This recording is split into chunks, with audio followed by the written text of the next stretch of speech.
The digital revolution changed everything. According to a study by Blissfully, the number of software as a service subscriptions are expected to increase by 95% over the next 2 years.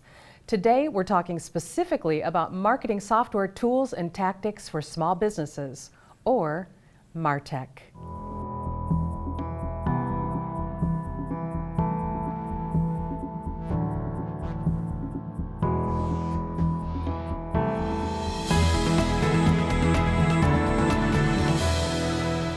Sarah, we're going to talk about marketing technology on today's show, which is a very exciting topic. It really is. It is. There's so much going on with it. And I think to set the stage, the idea is it's not a matter of if you need marketing technology today, it's a matter of which technology do you need. So how do you even think about starting into this path? Right, and I think the bigger question is how do you choose between 7,000 different pieces of marketing technology that are now available to you? But what's really great, in that 7,000 different pieces of technology, there are free, affordable tools that really can meet your budget needs. So I think that's what's really great for small business owners. What's a good entry level? What kinds of technology should you look at first? You absolutely need an email marketing service, and there are some free or low cost ones available. You need a client relationship manager. And of course, social media. Everyone's on social media, and you should use the tools available to you that can help you manage your feeds effectively. Yeah, those are some great ideas. Let's just get started on it. It's a good show. I'm Lisa Smith, and this is Focus on Business. Joining us today are two of the top experts in marketing technology. Dwayne Forrester, Vice President of Industry Insights for Yext. Previously, he was Senior Product Manager responsible for Bing's Webmaster Program. Dwayne's even spent time advising the staff who maintain the White House's websites. We also have Dan Tyre, Director at HubSpot, the world's leading software for digital inbound marketers.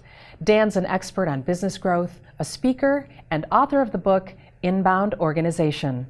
Both of our guests are focused on helping small, medium, and enterprise businesses improve their digital marketing experts.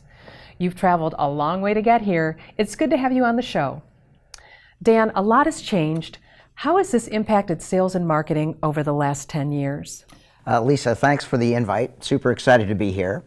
The transition of growing a business has changed quite dramatically over the last 10 years. In 2006, when you were going to buy something, you went to a retail store and you talked with a salesperson. And post-2007, we see what we call the inbound revolution, where most folks will go to the internet to research a purchase before they actually buy. So sales and marketing has changed considerably. It moves from direct mail and billboards to optimizing your website so that you can connect with people who are looking for your product online. And in the old days, when you wanted to grow your business, you hired field salespeople and salespeople to generate revenue. And in 2019, you want to hire a quality marketing agency or a marketing person so that they can optimize your website, so that more people can find you online, so that you can work through the buyer funnel, so that you can get their business. Right, yeah. And there's everything about you is online. So your company is everywhere. You have folks who are crawling all kinds of information. You're posted here and there. It takes a lot of time to do that. How do you approach really keeping your information out there correct and so this is relevant? This is a fundamental challenge for businesses of all size. And to Dan's point, this takes time. We no longer live in a world of if you build it, they will come and buy and make you wealthy. That type of business model ceased to exist about 6 minutes after it started up. The reality today is you have to have a plan. You have to understand it. So having good people inside your company, having people that are knowledgeable, or a partner in a marketing agency who knows what those basic steps are, identifying all of the assets for your business. And we're not just talking about the automobile that's attached to the business name and your retail footprint and the inventory you have. We're talking about digital assets today. The stories of your founders, the history of your company, your videos, the content you produce on Instagram, on Facebook, and so on. These are all digital assets that need to be tagged and cataloged and used effectively online as a part of, I guess, what you would think of as a campaign for your business. I think one of the biggest changes we've seen has been an opening and equalization of access to audiences through social media and across the internet. Now any business can step forward. Any local coffee shop can be a superstar on Instagram because their baristas are displaying something a little bit niche, a little bit different. It's just as simple as that, and most businesses can actually capitalize on that. Well, I want to back it up even farther than that, though. There's just basic information that's out absolutely. there. I think you call that the digital footprint, Yes. and you've got it more places than you think. For Yes. example, you might have an employee who signed you up for an account over here. Now they're no Exactly. longer with you. That account's just sitting there. Now Yep. it's 5 years old. Your hours have Data's changed. out of date. Yeah, talk about that a little bit. So this is a fundamental. This is like the foundation of the house, if you will. And identifying those things and understanding them is really paramount for a business. And to your point, I know with our work at my company, we touch well over 100 different databases around the internet where we talk to and we update and maintain the data for a business. So I know there are a lot of those locations out there, most of which most people have never heard of. The challenge, though, is you have to dig around. You have to find where that information is and either claim the account or create a new one and update that information.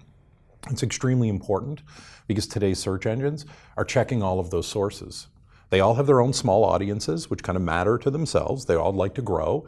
But more importantly, the search engine wants to see continuity across every location. And when it sees that 4 or 5 are not the same, it slows down. It pulls back and it says, well, I'll wait to see if I should trust this. So many businesses make mistakes on their official website, on the actual website. The search engine can't just blindly trust that. They want to see that everywhere. And so this is why I say it does take work. Right, Takes it takes time. work, but we're talking Yeah. about software tools today that can help Yes. you do that, and you're from Yext. Yes. So this is primarily one of the reasons why Yext came to be, is managing all that data footprint. One location, one account that you access, touches up to 200 locations across the internet, whether it's Google or Bing or Amazon and so on.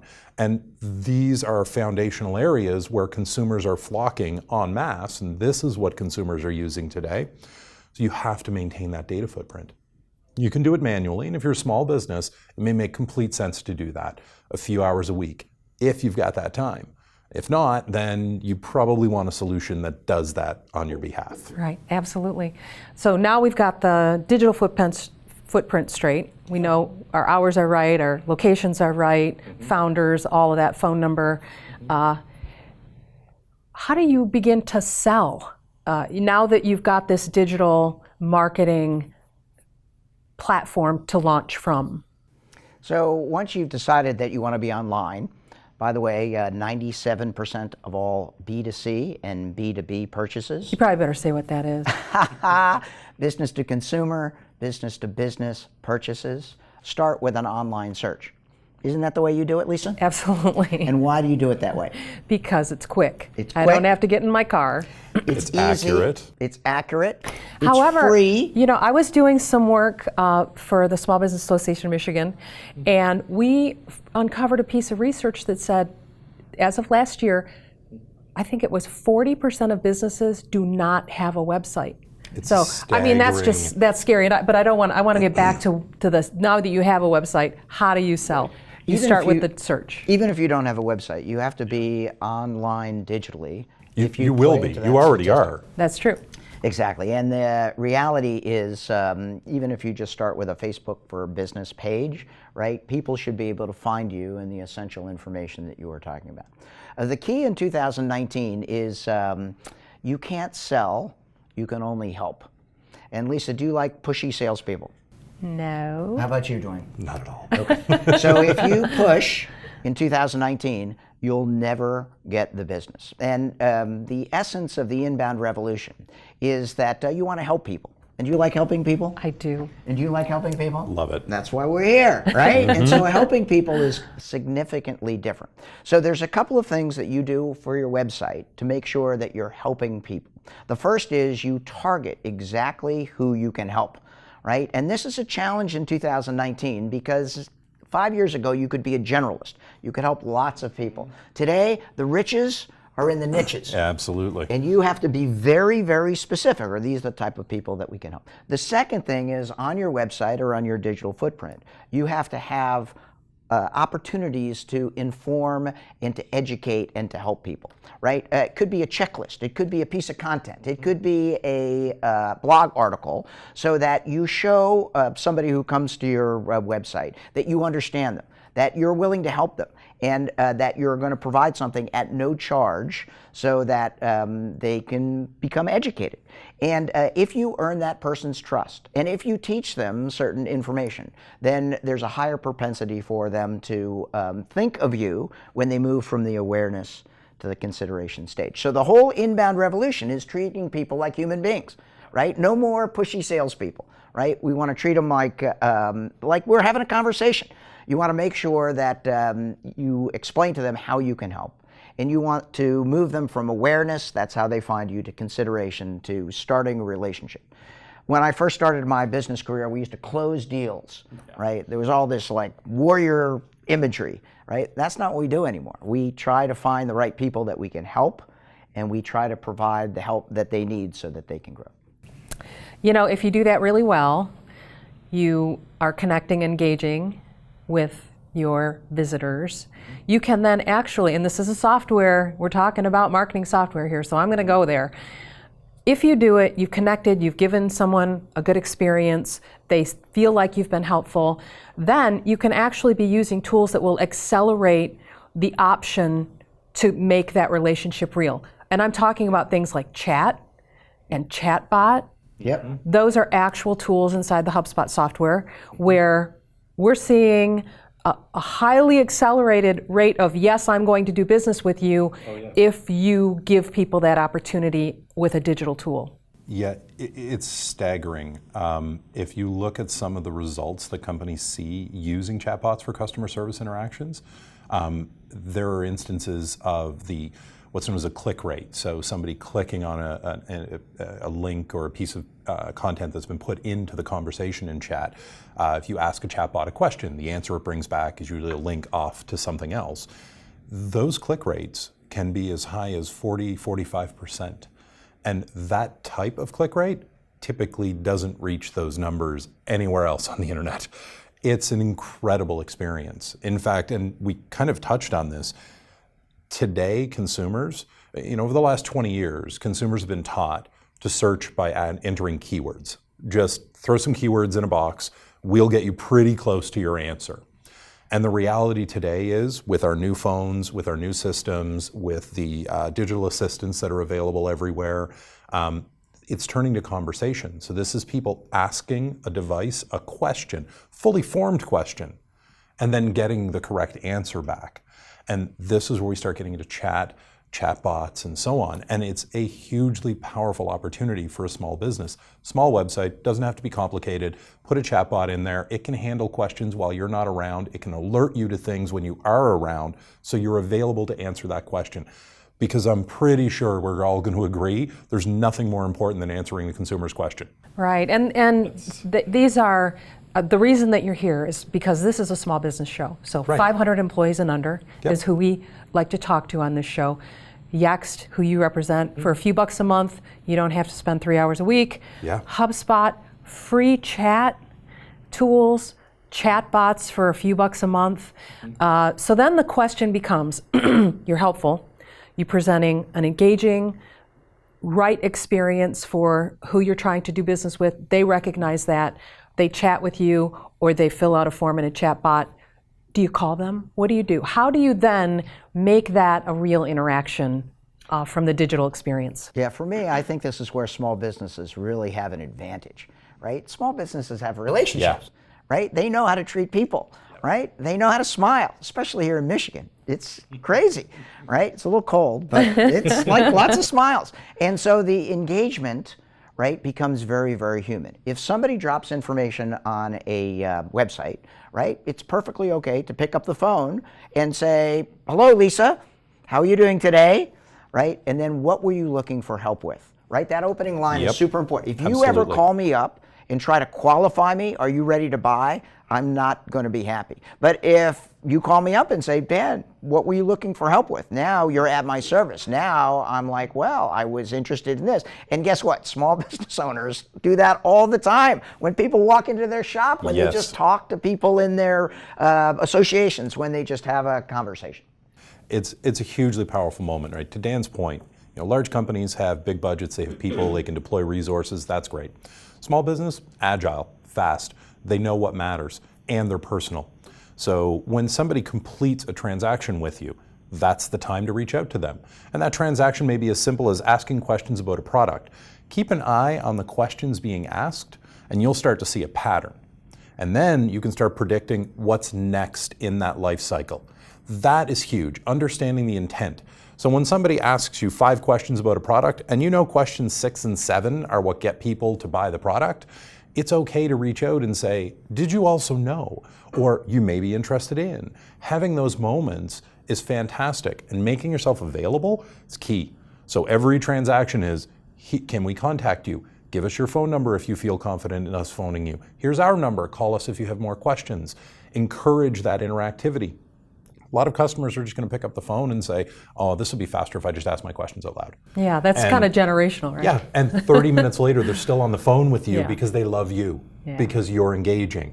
And then, you're going to get the sale. Yeah, There's no question. Great. We've talked a little bit about how to control your information, then what to do to create a sales path on your website so that it's a good experience. But there are external circumstances around your website and your business. There are things like reviews. That's kind of a big deal. Reviews are more than simply somebody saying something. What are the consequences of having reviews out there? Yeah, reviews are probably one of the strongest areas to focus on today.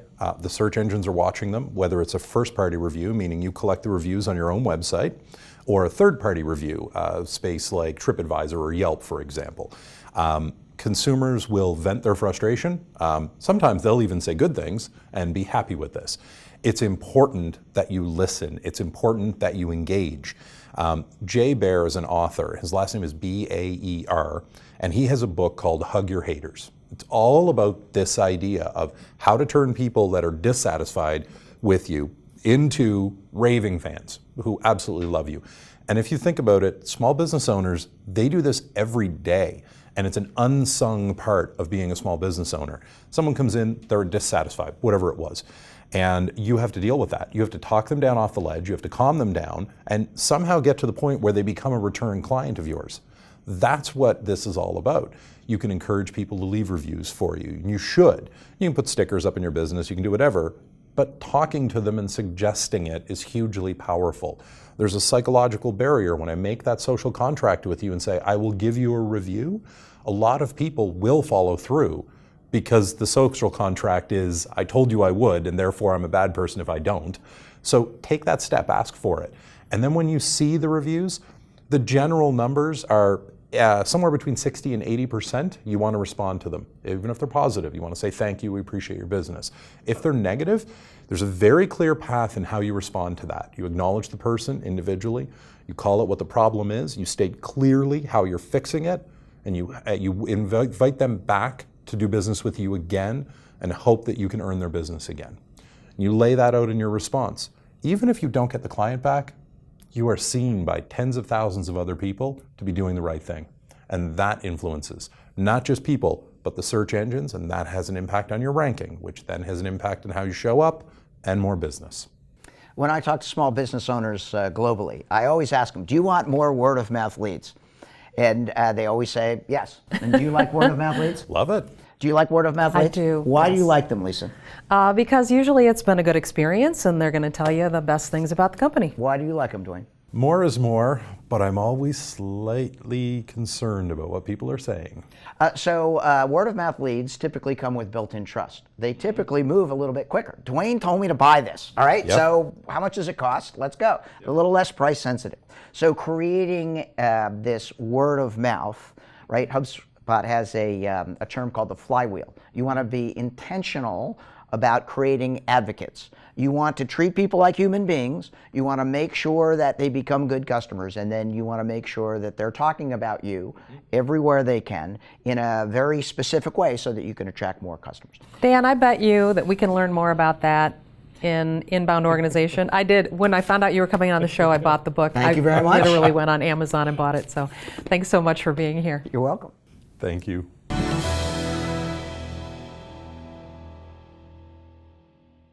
Jeff, marketing technology is what we're talking about, and software as a service is something that's coming up over and over again. You cannot avoid it today if you're a business. The average small and medium-sized business uses over 20 pieces of software as a service subscriptions every single month. That is a lot to manage. That's just the average. So how do you manage all of this software as a service? Right. So it is a challenge.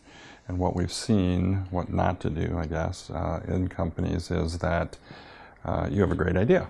And so you go out and you research and you find here's a subscription service and you go and sign up. And it goes on your credit card. Okay. Next person does a similar thing. Next person does a similar thing. Now there's 5 of these things. Maybe there's 10 people that are signing up for accounts. They're not sharing the information with the other people. Sometimes there's duplicate accounts. And then worker A leaves or worker B leaves, and now what? So nobody knows who's got that subscription. Is it on somebody's credit card? Did the credit card get stopped? And so that's not the way to do it. The way to do it is to think about it ahead of time. Now we're already into this. We're already into the 21 subscriptions, so we might have to go back and fix it. But if we haven't started yet, let's say we start with a single email address called software at your domain name or licensing at your domain name, and then everything is going to be registered under that name. And then we put it under a single credit card. So if the credit card needs to get renewed, then we know we have to go to 21 places and renew the credit card. So it's thinking about it ahead of time and figuring that you're going to have the one source, not 12 people that are doing similar things, and control it. And so then somebody needs to approve these things, right? And so that's a control point, credit card, email address. I love that idea. That is brilliant. I hope everybody learned something from this today. Thank you. You're welcome. Focus on Tech, brought to you by Providence, making technology easier.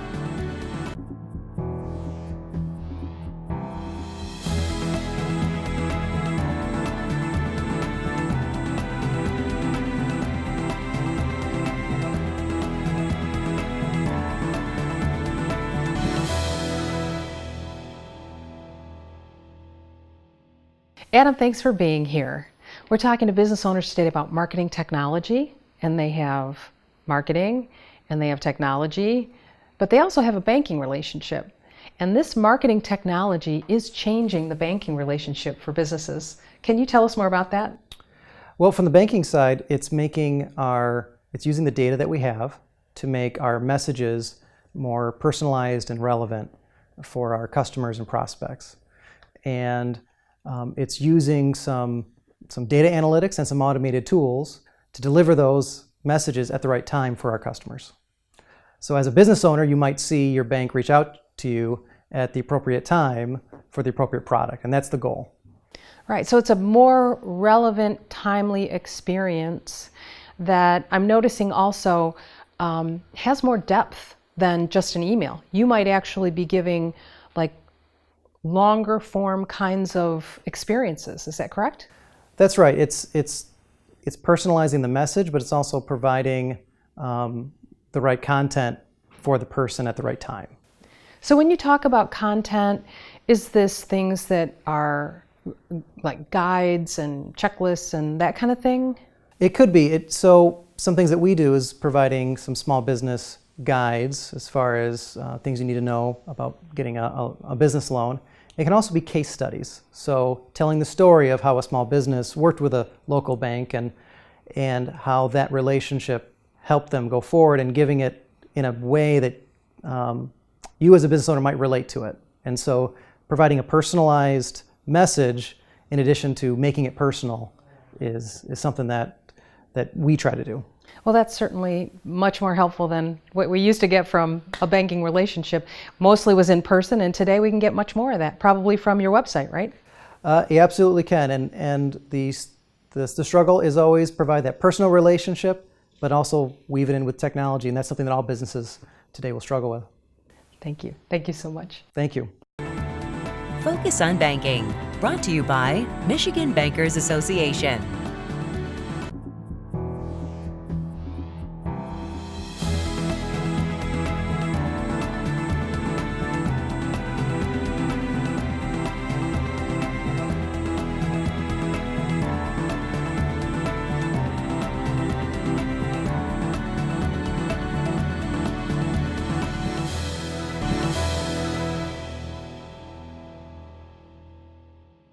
Today we talked about marketing technology, and a lot of that falls under software as a service. So these are things that you pay on a monthly basis. And I mean, they're really contracts. What should we look out for? These are brand new kinds of contracts that are coming into our doors. And the most interesting thing is they're usually contracts that are 10, 20, 30, 40 pages long on some website somewhere. So you need to read them. Or you need to have somebody read them for you, have a great contract attorney or a marketing attorney or a regulatory attorney read the fine print for you. Make sure that you know what you're getting. Make sure that if it's on auto renew, that renewal notice isn't going to some, a part-time administrative assistant, so you won't be getting it. Know who signed up for the contract. You as a business owner, even though it's nice to have everything automated, needs to be first person involved in this kind of decision. And you need to be signing your own agreements. You need to know what you're signing. You need to make sure that you own the material that you are paying for, and that you're not signing off intellectual property rights to somebody else or losing them. So there's a lot to unpack there. Yeah, I mean, these feel almost like an IT job. So something that you might delegate to somebody who's doing marketing for you, in either on your staff or at another company, or it's going to go to an IT firm. But the reality is, this is your contract. This is director level stuff, right? It is. So you should own it. You should. Absolutely, you need to own it. I mean, the nice thing about marketing technology, right, is it makes our lives easier, and it allows us to outsource our marketing and not have to be first person involved. But you can't let go too much. As a business owner, you do need to remember that, first of all, whatever that marketing firm is saying about you out there is you. That's you. So you need to know what the content is all the time, and you need to also know the contract that you're getting into, and make sure that that company comes back to you for all the decision making. It's ultimately your responsibility still. You're just never going to let it go. I mean, right. As an owner, you still have so much to do. So. Right. Yep. Still need humans. Yeah, that's right. We still need humans. Thanks so much. Yep. Focus on Law, brought to you by Policella and Associates, PLLC. The big takeaway from the show is that Martech now allows for small businesses to compete in the age of digital. The tools are free or inexpensive and give capabilities and intelligence used by large company sector.